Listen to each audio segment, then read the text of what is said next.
diperkirakan itu ada satu struktur yang besar yang ada di laut, itu panjang sekali, membentuk satu garis yang lurus sepanjang 1.100 km. Dan kemudian tingginya itu bisa 1.860 meter. Dan lebarnya itu kalau tidak salah itu 2.700 meter gitu. Di sisi yang lain, ketika masuk ke dunia yang kita bilang dunia spirit, ternyata di sana tuh ada suatu dimensi atau suatu alam yang mungkin tidak pernah terbayangkan oleh kita sebelumnya. Ada kisah di mana antara manifestasi alam dengan manifestasi alam yang lain itu terjadi perang, konflik, ada benturan. Oke. Manusia itu kan kadang punya kecenderungannya tuh kayak begini. Segala sesuatu tuh mau dilihat dari sudut pandangnya dia gitu. Entah itu peristiwa alam atau benda-benda sekalipun gitu. Jadi kita mencoba memasukkan sifat-sifat dan karakter-karakter manusia ke dalam peristiwa itu. Beliau bilang, kalau di alam kita, tembok itu terjadi karena memang adanya pergerakan alam dan hal-hal semacam itu, hal-hal yang berkaitan dengan ilmu geologi lah. Geologi, iya betul. Di bumi yang di masa lampaunya.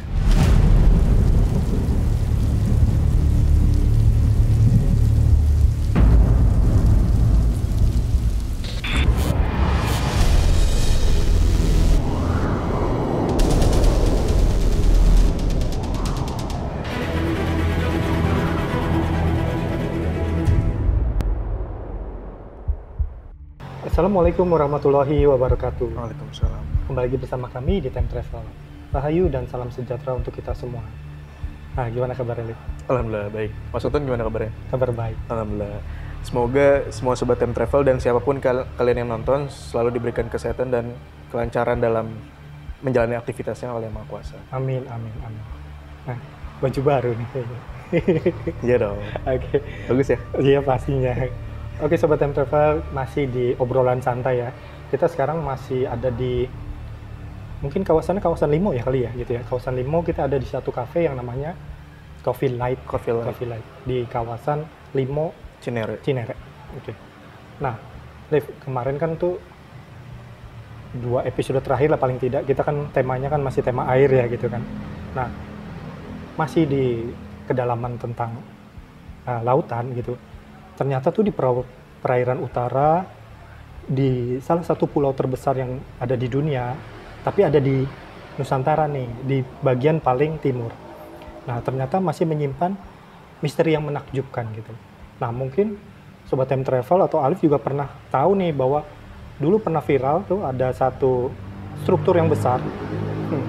Struktur yang besar yang ada di Google Map ya, itunya. Sumbernya tuh dari Google Map sebenarnya. Google Earth. Google Earth ya, oke, Google Satelit. Ya, betul. Tentang keberadaan struktur yang di bawah laut, dan itu masif banget gitu. Tapi kemudian hilang sekitar tahun 2012, dihilangkan lah ya bahasanya ya, Iya. oleh pihak pembuat mapnya itu. Nah, diperkirakan itu ada satu struktur yang besar yang ada di laut, itu panjang sekali, membentuk satu garis yang lurus sepanjang 1.100 km.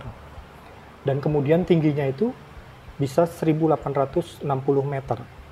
Oh, kalau yang tadi 110 km. Kalau tingginya itu meter. Mungkin hampir sama kayak gunung ya, gunung kecil ya, gunung pendek gitu ya. Dan lebarnya itu kalau tidak salah itu 2.700 meter gitu. Nah, kenapa aku bilang perkiraan gitu? Karena sampai saat ini aku tuh nyari di literasi itu nggak ada referensi ceritanya. Kebanyakan orang tuh bercerita tentang spekulasi bahwa itu adalah peninggalan dari bangsa-bangsa yang ada di masa lampau. Entah orang itu menyebutnya sebagai Banu Amalikoh, atau mungkin keberadaan bangsa raksasa yang ada di Papua, atau juga peninggalan-peninggalan zaman Atlantis gitu. Nah, jadi nggak ada referensi sama sekali yang menceritakan tentang sebenarnya itu keberadaan apa sih, siapa yang bangun, terus tujuannya untuk apa gitu. Nah, kalau dari pandangan Alif, struktur besar yang kita sebut sebagai Jayapura Wall itu seperti apa? Oke, bismillahirrahmanirrahim. Sebenarnya kalau untuk episode kali ini tentang Jayapura Wall, Northern Wall, Wow, kayak iya. gini, tembok besar Jayapura itu udah banyak ditanyain ya sama Sobat Time Travel Ya, di betul, kolom betul. komentar dari tahun lalu sebetulnya. Bahwa tolong dong angkat Jayapura Wall, Ya, tembok ya. besar Jayapura sebenarnya ada apa sih, dan juga mungkin di banyak video di YouTube juga udah lumayan banyak juga yang Betul. bahas.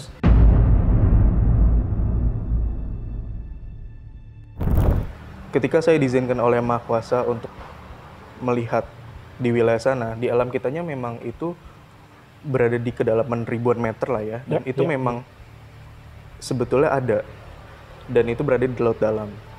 Yang mana kalau misalkan laut dalam, pasti secara alamnya itu lumayan ekstrim. Betul, Ya betul. kan?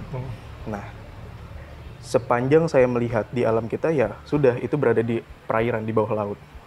Tapi ternyata di sisi yang lain ketika masuk ke dunia yang kita bilang dunia spirit, ternyata di sana tuh ada suatu dimensi atau suatu alam yang mungkin tidak pernah terbayangkan oleh kita sebelumnya.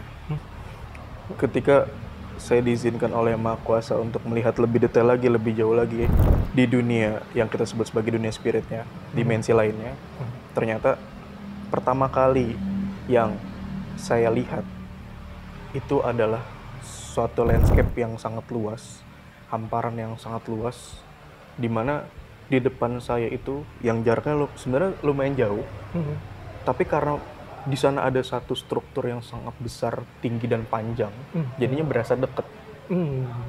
Di sekeliling saya itu saya melihat hamparan hutan dengan pohon-pohon besar yang menjulang tinggi.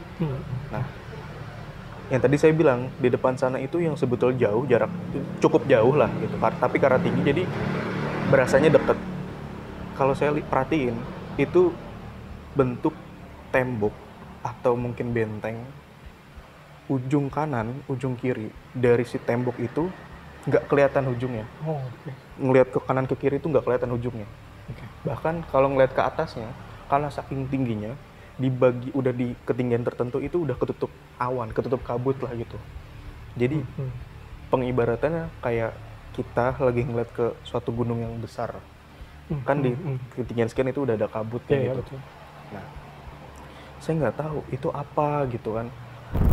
Saya perhatiin, semakin saya deketin ke arah sana, ada hawa yang Serem nggak? enggak mas, nggak serem, tapi aneh gitu. Saya ngerasanya aneh karena ini bukan dunia kita. Ini kayak bukan dunia kita kan, kalau misalkan kita datang ke suatu tempat, itu pasti ada ngerasa hawa-hawa yang, oh ini nggak asing, oh ini asing, oh ini serem, oh ini gimana lah, macam-macam gitu feel-nya. Nah, yang saya rasain di sana itu aneh, karena kayak dunia yang berbeda dari kita. Dan saya nggak tahu itu sebetulnya dunia apa sih gitu. Ya, kita bisa nyebut itu dunia spirit, tapi kan apa sih maksudnya, itu apa gitu, dunianya siapa, saya nggak tahu.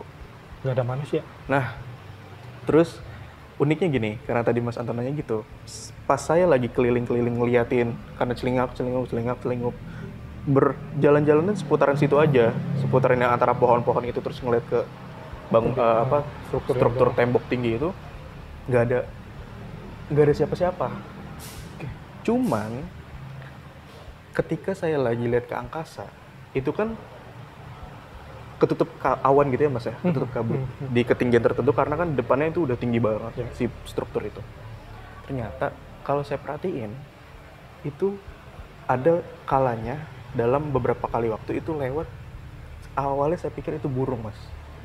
Burung biasa kayak misalkan burung elang atau raja wali kayak gitu loh.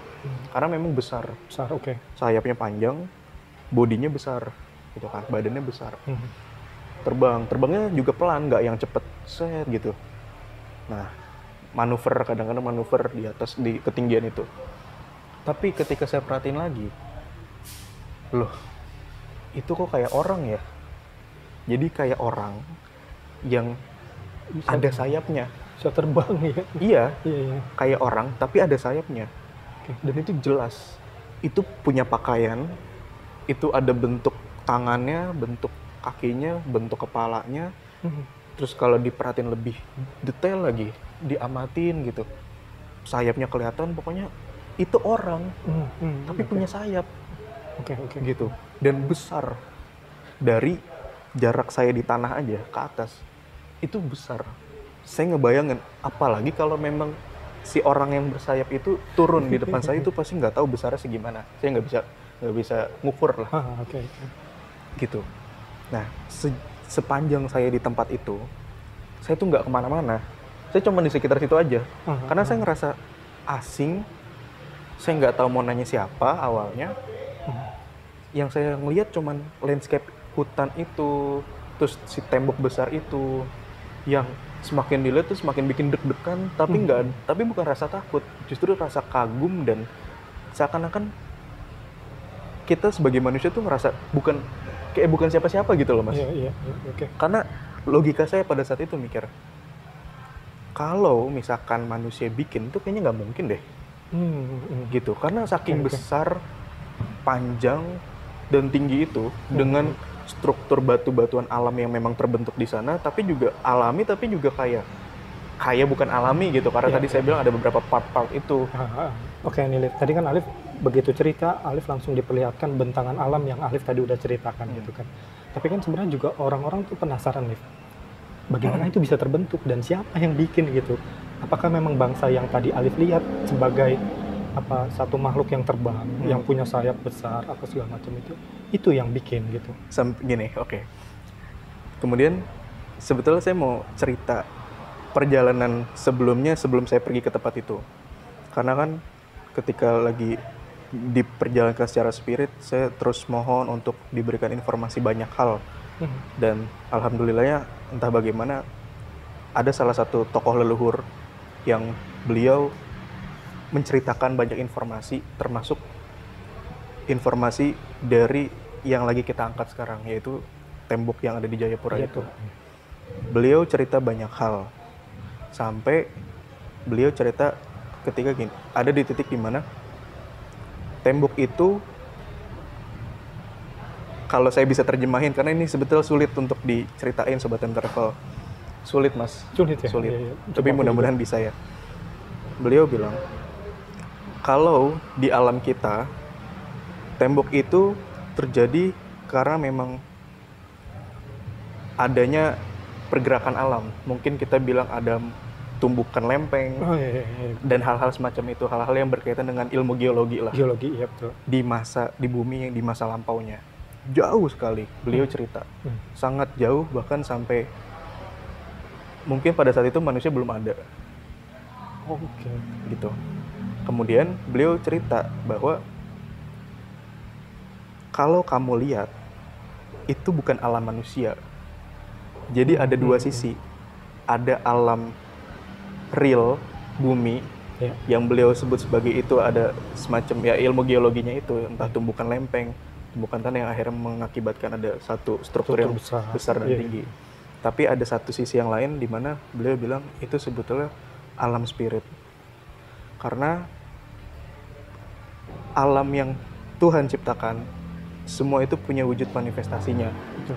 Gitu beliau bilang. Dulu, kata beliau, ada satu kejadian yang sangat besar yang terjadi di sekitar tempat itu. Dalam jangka waktu yang sangat panjang, di masa bumi yang sangat lampau itu. Sampai akhirnya mengakibatkan adanya struktur bangunan besar itu yang terbentuklah di situ. Dalam panjangnya beliau bercerita tentang filosofi, tentang ilmu alam, tentang ilmu, bahkan sampai ilmu spiritualnya. Kejadian besar yang beliau maksud itu adalah kalau misalkan di alam kita itu ya tadi saya bilang adanya suatu proses geologi, proses alamiah, maka menjadi terbentuk struktur tembok yang sangat besar dan panjang itu. Tapi kejadian besar di alam spiritnya itu ada sebuah konflik yang terjadi di antara manifestasi alam di sana. Ada konflik artinya kan ada benturan, Mas. Betul. dari pihak satu dan pihak yang lainnya kan gitu. Nah, untuk hal itu mungkin saya nggak bisa cerita lebih lanjut. Tapi dari apa yang beliau ceritain, saya itu ingat kalau di budaya kita itu kan ada pewayangan, ya kan? Nah, pewayangan kan kisahnya banyak, ada Mahabharata, ada Ramayana, ada macam-macam, bahkan yang lebih tua dari itu kisahnya. Di kisah pewayangan yang kuno, kalau saya dengar dari cerita orang-orang tua atau saya baca literasinya, ada kisah di mana antara manifestasi alam dengan manifestasi alam yang lain itu terjadi perang, konflik, ada benturan.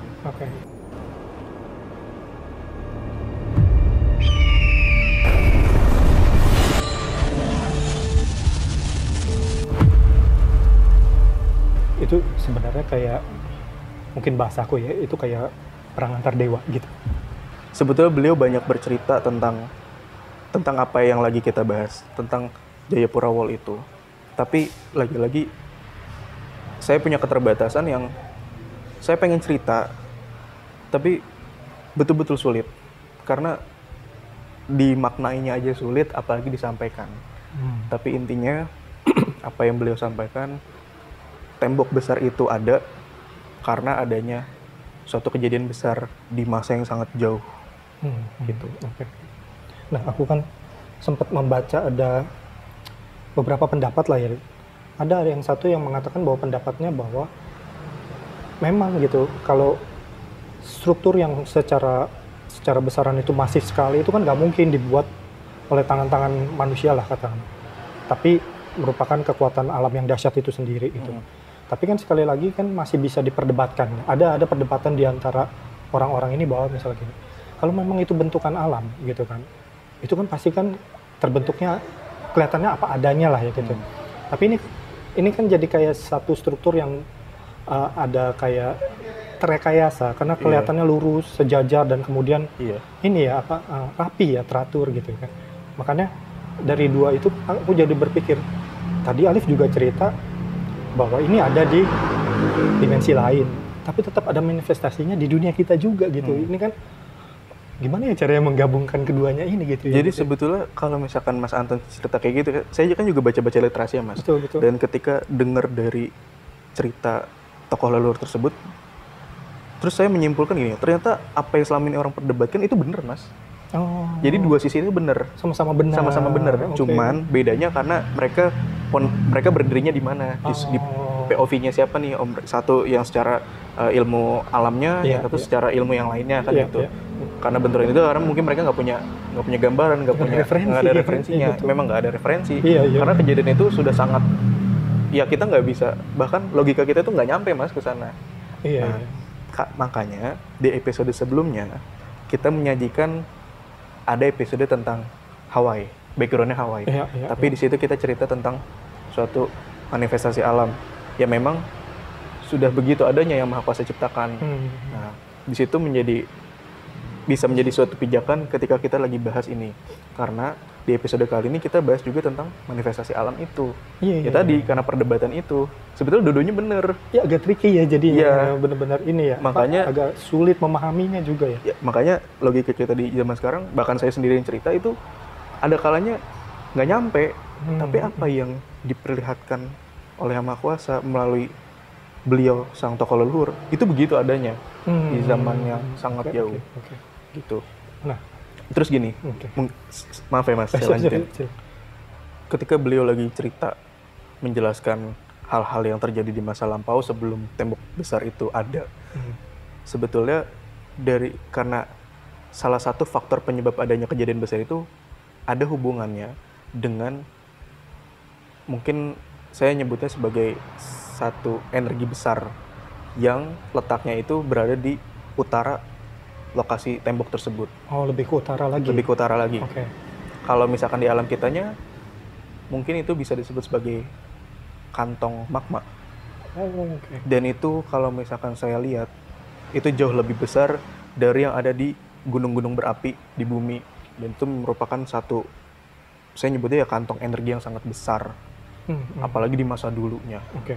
Dan itu kata beliau itu salah satu faktor penyebab terjadinya adanya konflik besar di alam spirit sana yang mengakibatkan akhirnya ya terbentuk di alamnya bumi realnya kita. Nah, Gitu. kalau begitu yang kita katakan sebagai Jayapura Wall itu tujuannya untuk apa sih sebenarnya dibentuknya ketika? Karena kan kalau kata beliau sampai akhirnya ada konflik besar itu terjadi, sampai akhirnya kan sebetulnya harus ada pertahanan di pihak yang lain, Oke. di wujud manifestasi yang lain, di bangsanya yang lain. Nah, singkatnya beliau bercerita itulah terbentuk Struktur yang besar itu. ya, Gitu. Oke. bahasa sederhananya untuk pertahanan, tapi kan ada hal-hal yang sangat filosofis di dalamnya. Betul. Karena gini, ketika beliau bercerita tentang manifestasi alam, tentang energi alam, bahkan beliau sendiri juga bagian dari alam itu sendiri. Cuman ketika bertemu dengan orang lain, dengan yang berkomunikasi dengan beliau mewujudkan ya seperti orang, tapi sebetulnya beliau adalah bagian dari alam itu sendiri. Beliau bercerita bahwa kalau alam itu kan punya hukumnya, ada hukum alamnya, ketika ada hukum maka ada konsekuensinya. Nah, ada hal-hal itu yang sebetulnya saya bingung ceritanya. Tapi intinya beliau bilang kalau misalkan wujud manifestasi alam di alam sananya itu saling bertemu atau mungkin ada suatu konflik, ada kejadian, maka itu menjadi sebuah hukum dan harus ada konsekuensinya di alam kitanya yang menjadi wujud itu. Ya, wujud manifestasi jadi wujud alam di bumi realnya gitu. Oke. Gitu. Aku sih pernah ada satu cerita ya gitu. Jadi konon nih katanya Dewa Thor yang digambarkan secara kreatif itu kan, itu katanya dari unsur alam sebenarnya, thorium. Jadi memang thorium itu kelihatannya secara penggambaran mungkin yang digambarkan sama dalam film-film yang ada di Hollywood. Jadi kelihatannya ada Marvel. Iya, di Marvel ada percikan-percikan halilintarnya, petirnya kayak gitu. Mungkin ya penggambaranku tuh kayak begitu jadinya gitu. Tapi memang ini agak tricky ya kalau soal manifestasi alam itu. Mungkin kayak misal gini, kita bisa bayangan tapi mungkin tidak serta-merta seperti itu kali ya, Iya. sesuai dengan apa yang kita bayangkan gitu ya. Karena kalau misalkan beliau bercerita itu semua yang beliau ceritakan itu mengandung filosofis tentang alam, tentang ketuhanan, tentang kehidupan, macam-macam, bahkan hal-hal yang sebetulnya di luar logika manusia di zaman sekarang. Makanya banyak kisah-kisah kuno itu yang menceritakan kalau misalkan dewa ini perang sama dewa ini, atau misalkan bangsa ini perang sama bangsa ini, itu hanya sebagai apa ya istilahnya kiasan. Atau bahkan mungkin dalam kitab-kitab suci banyak kisah-kisah di masa lampau dituangkan dalam kitab suci itu juga menjadi bahasa kiasan yang nggak semua orang itu bisa menafsirkan di zaman sekarang. Iya. Mungkin kalau dalam bahasaku tuh kayak ini, manusia itu kan kadang punya kecenderungan ya, Liv. Kecenderungannya tuh kayak begini, segala sesuatu tuh mau dilihat dari sudut pandangnya dia gitu, entah itu peristiwa alam atau benda-benda sekalipun gitu. Jadi kita mencoba memasukkan sifat-sifat dan karakter-karakter manusia ke dalam peristiwa itu. Tapi kadang nggak sesuai gitu ya, kadang nggak, karena terlalu kompleks ya, mungkin terlalu terlalu rumit ya kali gitu. Kadang kita ngambil sederhananya aja, oh ya udah sosok gitu ya kan. Karena mungkin bagi kita itu lebih mudah. Kalau misalnya untuk orang-orang secara logika awam kayak mungkin lebih mudah kalau aku dikasih gambaran yang oh ya udah begini gitu, ada wujudnya, ada sosoknya yang ternyata sesuai dengan kayak manusia gitu. Padahal nggak kayak gitu juga. Sebetulnya itu benar, Mas. Bener itu juga benar apa yang Mas Anta tadi bilang. Kalau misalkan saya lagi dengar dari tokoh-tokoh leluhur, apalagi yang tentang Jayapura Wall itu, beliau bercerita Yang Maha Kuasa menciptakan yang memang begitu adanya. Ada wujud alam yang bisa kita lihat real. Oh, kalau gunung ya gunung, kalau misalkan tebing ya tebing, pohon ya pohon, laut ya laut, hal-hal seperti itu. Tapi beliau bercerita lebih luas lagi, di alamnya, di alam mereka, itu mereka punya ruang tersendiri, mereka punya dunianya tersendiri. Itu punya wujudnya. Bukan ada kehidupan bangsa gunung api, kayak gitu-gitu. Makanya dalam kisah-kisah kuno, dalam kitab-kitab kuno, itu diceritakannya begitu, menjadi suatu bahasa kiasan yang sekarang orang lebih mudah memahami. Aslinya bisa begitu, tapi bisa lebih jauh daripada itu. Lebih jauh daripada oke. Gitu sih. Nah ini Liv, aku tuh jadi teringat nih. Kayaknya di beberapa episode yang lampau itu juga, Alif pernah cerita nih, masih seputaran daerah situ juga, nggak jauh dari Papua. Jadi waktu itu kayaknya Alif cerita tentang ada leluhur yang dia tuh punya kewaspadaan tinggi. Gunung Gamalama. Iya betul. Iya. Beliau tuh kan punya kewaspadaan yang tinggi dan menghadap ke arah utara. Apakah ada hubungannya dengan cerita ini? Di episode yang Gunung Gamalama itu kan ceritanya cuma sampai segitu aja yang Sobat Interval udah tonton mungkin. Nah, sebetulnya ada hal-hal yang belum diceritain. Karena ada beberapa obrolan yang saya menanyakan kenapa beliau itu selalu melihatnya ke arah sana. Jawaban beliau sederhana, singkat. Intinya yang bisa saya terjemahin adalah karena masih adanya rasa, apa ya istilahnya, rasa kewaspadaan. Karena beliau adalah bagian dari kisah di masa lalu itu. Nah, tentang yang tadi saya bilang kisah di masa lalu, ternyata sebetulnya Mas Amin juga cerita bahwa Sobat Interval tahu kan Tembok Cina? Kita juga pernah bahas ya Mas. Itu udah setahun yang lalu kayaknya ya. Itu udah lama banget tentang Tembok Cina. Nah, di episode yang sangat jauh itu, Tembok Cina itu dibangun oleh Kekaisaran Cina pada masa itu karena ada sebuah mimpi yang istilahnya dapat ilham dari satu tokoh leluhur yang berwujud naga di sana.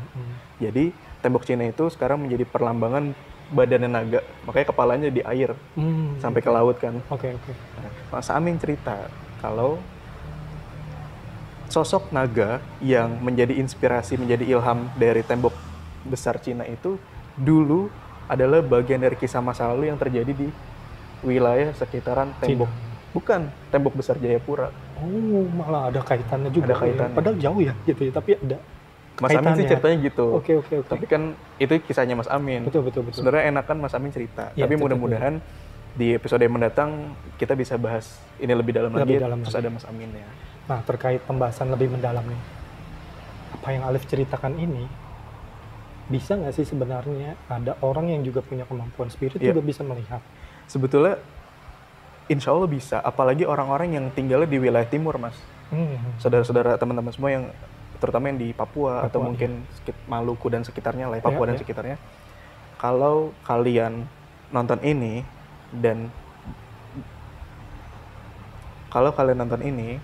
dan bisa melihat, bisa tembus ke Jayapura Wall, coba deh nanti apa yang kalian lihat boleh diceritakan di kolom komentar. Iya, kali aja bisa berbagi cerita yang sama atau mungkin juga ada cerita yang lain yang memperkaya bahasan kita nih. Ya. Kenapa khususnya orang-orang yang tinggal di wilayah Papua dan sekitarnya, di wilayah timur, karena jangkauannya lebih dekat, Mas, ke lokasi daripada kita yang ada di Jawa atau di Kalimantan atau di Sumatera dan tempat lain. Itu kan lebih jauh. Sama halnya kalau kita sering dengar cerita orang-orang di Jawa itu banyak cerita tentang Laut Selatan, Kerajaan Selatan. Pada intinya dari apa yang tokoh leluhur sampaikan bahwa segala yang Maha Kuasa itu ciptakan, semua punya wujud manifestasi. Kita nyebutnya manifestasi dari alam, dari alam itu sendiri, alam di bumi. Dan nggak cuma di bumi, tapi berada di luar bumi ya semua punya wujud. Semua ada ruangnya tersendiri lah. Cuman mungkin ya karena bahasan manifestasi alam itu memang sulit gitu, nggak seperti yang kita bayangkan. Mungkin peribahasanya sama kayak yang peribahasa yang bilang ya ngono tapi ya orang ngono gitu ya. Dan juga perlu digarisbawahi hal-hal itu bukan bagian dari jin ya, maksudnya jangan sampai salah penafsiran. Masa iya gunung itu jin kan gitu. Bisa dijelaskan lebih ini nggak, biar kita paham, aku paham lah paling nggak gitu. Kalau beliau cerita itu kan gini, jangan mengeneralisir semua itu menjadi hal-hal yang bersifat mistis, jin. Orang sekarang itu nyebutnya kalau udah, tokoh leluhur, itu spirit, energi spirit itu, itu jin, itu hantu, itu setan gitu-gitulah ya, kata orang kebanyakan. Tapi kan enggak. Hmm. Kalau gunung misalkan gunung berapi, salah satu gunung berapi. Di alam kita tuh gunung besar, aktif. Iya, betul. Tapi itu punya wujudnya, punya wujud spiritnya. Ada kalanya orang-orang tertentu yang bisa bertemu dengan itu. Wujudnya kayak orang. Emang itu jin kan bukan. Gitu. Lagi-lagi kita tuh punya keterbatasan gitu loh. Iya, betul. Apalagi karena kita di zaman sekarang tidak bersentuhan dengan hal-hal seperti itu, nggak kayak di masa yang lampau. Iya. Jadinya kita bisa anggap itu fiktif, padahal enggak. Iya. Gitu. Semua udah dituangkan dalam kitab-kitab kuno, kitab suci, tapi kan tergantung bagaimana cara orang memandangnya dan menafsirkannya. Iya, Jadi nggak betul. segala hal itu kalian sebut bisa disebut sebagai jin gitu, enggak. Iya. Itu wujud dari alam. Yang jin ada lagi Iya, bahasanya, ada lagi. yang lain juga ada lagi gitu. Iya. Tapi ini wujud manifestasi alam. Alam itu sendiri. Oke. Gitu. Oke, emang agak tricky ya. Tricky. Tapi tetaplah aku sih berharap juga kita banyak membahas tentang manifestasi alam supaya terbuka ya pemahaman kita yang lebih mendalam lagi tentang energi alam itu sendiri seperti apa, dan kita menjadi bagiannya dari alam itu sendiri, menyikapinya seperti apa gitu. Mungkin terakhir ya, Apa? ada pesan yang sebetulnya ini pesan mendasar untuk saya pribadi juga. Mudah-mudahan ini bisa diterima oleh teman-teman yang nonton, bahwa semakin kita melihat ciptaan yang maha kuasa, semakin kita bisa mengenal yang maha kuasa itu sendiri gitu. Oke. Gitu sih. Udah, itu aja, Liv. Atau ada lagi? Udah itu aja. Itu aja. Karena bahasan emang Karena semakin lama pusing mas. pusing ya, iya sih. Mungkin ini juga ya, aku juga pusing juga sih, karena manifestasi alam ini agak tricky, itu yang tadi aku ceritakan. Oke, Sobat Time Travel, jika kalian punya cerita yang lain, kalian bisa tuliskan di kolom komentar supaya kita mendapatkan kekayaan dari apa yang menjadi bahasan kita hari ini. Oke, tetap like, share, comment, and subscribe untuk selalu terhubung dengan video-video kita yang terbaru. Sampai kita bertemu lagi di penelusuran selanjutnya. Wassalamualaikum warahmatullahi wabarakatuh. Waalaikumsalam.